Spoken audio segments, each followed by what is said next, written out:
Hello, I'm Paul Carroll and welcome to this second part of my digital photo video tutorial on creating HDR images. The images produced in Photomatix Pro software can sometimes look a little bit grey and flat when printed out. So, in the second part of this tutorial, we're going to look at what adjustments can be made to our HDR image in Photoshop Elements to get it ready for printing. Before I start making these adjustments to the vibrancy of the image, however, I'm going to look to change the composition of our image. I'm going to do this by firstly leveling the horizon and secondly nudging up this foreground rock area, making the rocks a little bit more prominent in the foreground as if the shot's been taken from a lower angle. Okay, let's get started. Because I'm working in Photoshop Elements, I need to transform the bit depth of the image to allow me to transform it. To do this, go up to the Image menu, down to Mode, and click on 8 bits per channel. If you're working in Photoshop CS, it's not necessary to do this because you can transform 16-bit images. I now want to make a copy of my background layer, meaning that any changes that I do to this layer will be on a separate layer and I'll leave my original background layer as was. So in the Layers palette, if you right click with your mouse button, this little fly out menu appears, and from the drop down list we can select Duplicate Layer. We can give our new layer a name. I'm going to leave mine as background copy and click OK, and that produces a second layer in your layers palette. With our new layer highlighted, if you hold down Control on your keyboard and press the letter T, that brings up the free transform bounding box, and this will allow us to rotate the image. Using your mouse, if you hover over the top right hand corner, you can see that we'll get a little curved arrow symbol. Hold down the left mouse button and this will allow you to rotate the image. If we pull the right hand corner down a few clicks, you can see that that's leveled up our horizon. We don't need to do it too far, but that looks pretty level to me. So once you're happy that the horizon is level, just click on the little tick in the bottom right hand corner and that'll apply the transform. Back in our layers palette, if we uncheck the eye icon next to our original layer, the background layer, you can see that we need to crop our transformed image. To do this, select the crop tool from the tools bin and starting in the top left hand corner, hold down with your left mouse button and drag the crop bounding box over the image so that you're cropping out any of these transparent pixels that appear now that we've rotated our image. So that looks about right. I've got no transparent pixels within this active area. So again, I can click on the little tick in the bottom right hand corner and that applies my crop. In the next stage of the technique, I want to transform this rocky foreground area to give it a little bit more prominence in the frame and make it look like the shot's been taken from a lower angle. To do this, I need to make an accurate selection of the rocks and cut them out before moving them up and higher into the frame. If I go up to my tools bin, I can select the zoom tool, which will allow me to zoom very close into the image. Something around 100% will be fine. To make the selection of the rocks, I'm going to use the polygonal lasso tool. Now you can find this in the tools bin. There's the lasso tool. Now if you hold down your left mouse button over the lasso tool, you'll get an option of 3 different lassos. And we want to select the polygonal lasso, which is the bottom one from the list. I now need to move the tools bin out of the way, allowing me to see the edge of the rocks so I can select them with the polygonal lasso. Starting on the left hand side, if I click on the very left with the polygonal lasso, I can start making a path. And you can see every time I click I'm making another point on the path. Now I need to work quite accurately and closely in order to make a decent selection of the rocks, because when I transform them and move them, if I've taken in any of the background it'll be obvious and we'll have a slight sort of haloing effect which will look unnatural. So this is quite tricky and time consuming and needs to be done properly for the effect to work well.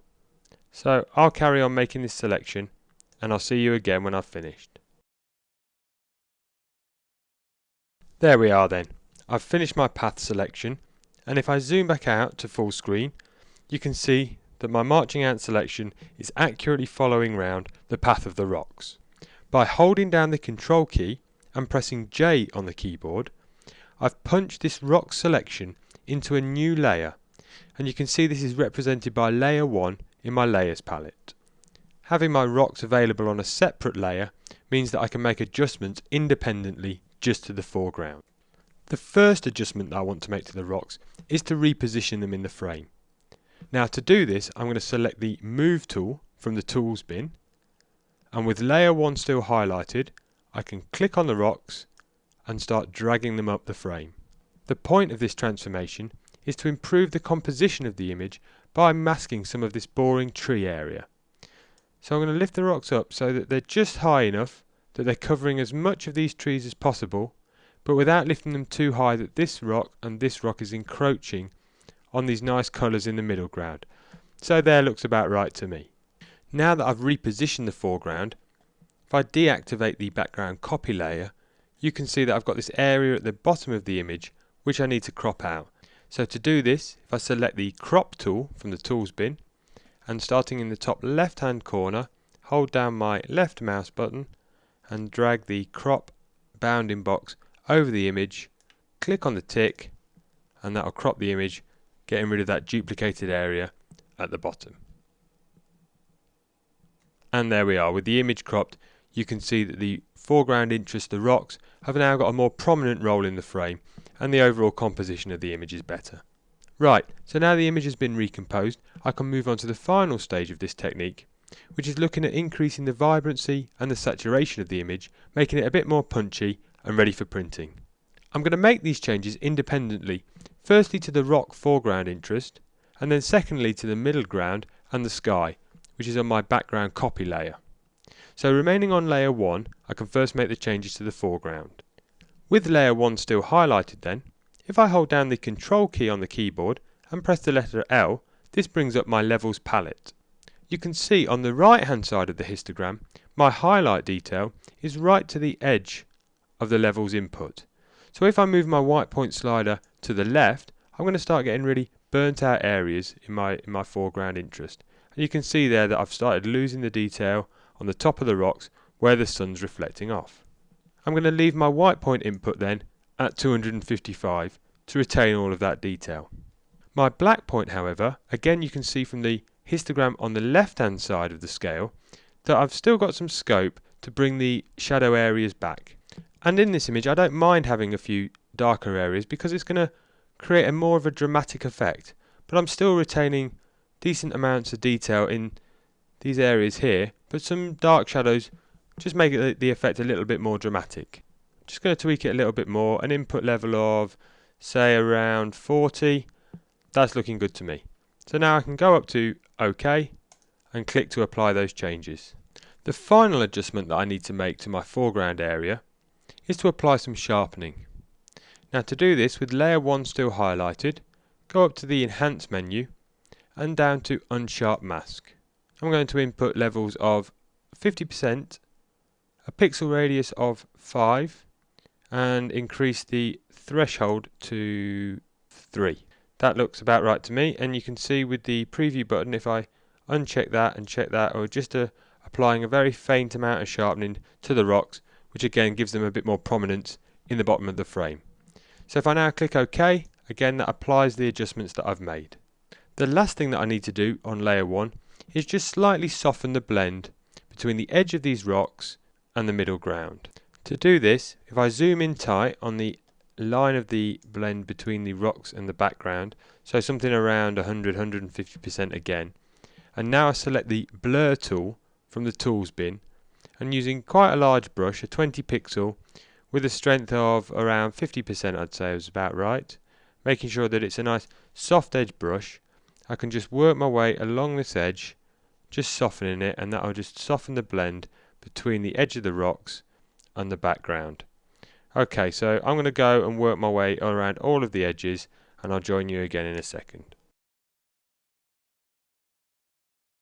Okay, I'm just finishing off the last bit of blurring along the edge now. There we go, that's done it. And you can see if I scroll along the edge, that's made a more natural blend between the foreground interest of the rocks. I'll just do a little bit more there, so I just seem to have missed a little bit at the top, and the background. Okay, so I'll zoom back out to full screen. Okay, so I'm happy now with the foreground. I'm going to move on to making some adjustments to this middle ground and the sky. So to do this, I'm going to click on the background copy layer. And the first adjustment I'm going to make is another levels adjustment. So again, by holding down Control on the keyboard and pressing the L key, I bring up my levels palette.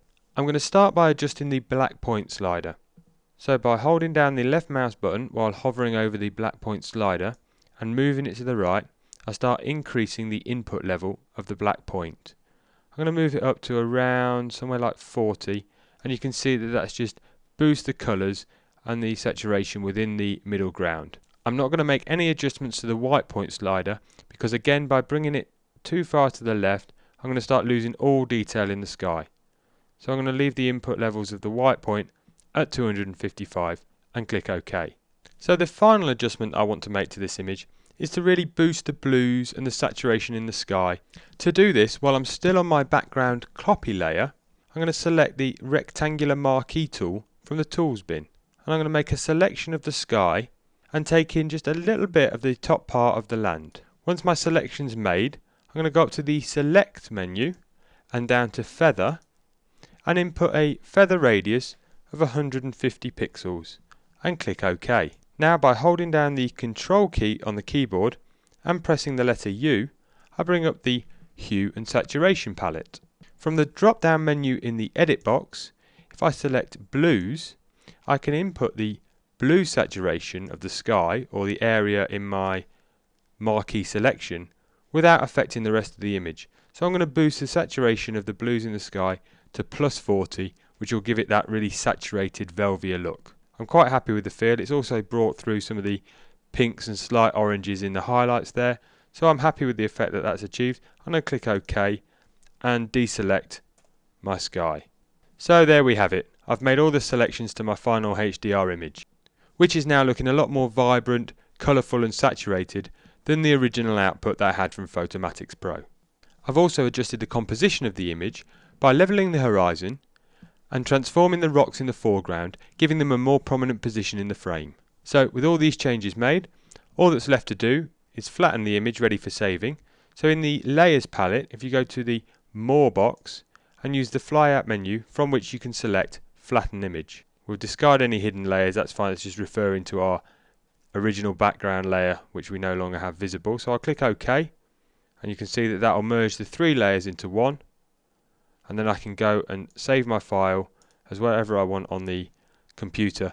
I could have left it with the three layers and saved it as a TIFF or as a Photoshop document, but if you want to save it as a JPEG, you flatten the layers and then you can save it there. So I'll save mine as Birchin123 copy as a JPEG, click save. There we are then. I really hope you've enjoyed these two techniques on creating HDR images. Give it a go yourself using the start images from the CD. Cheers, see you next time.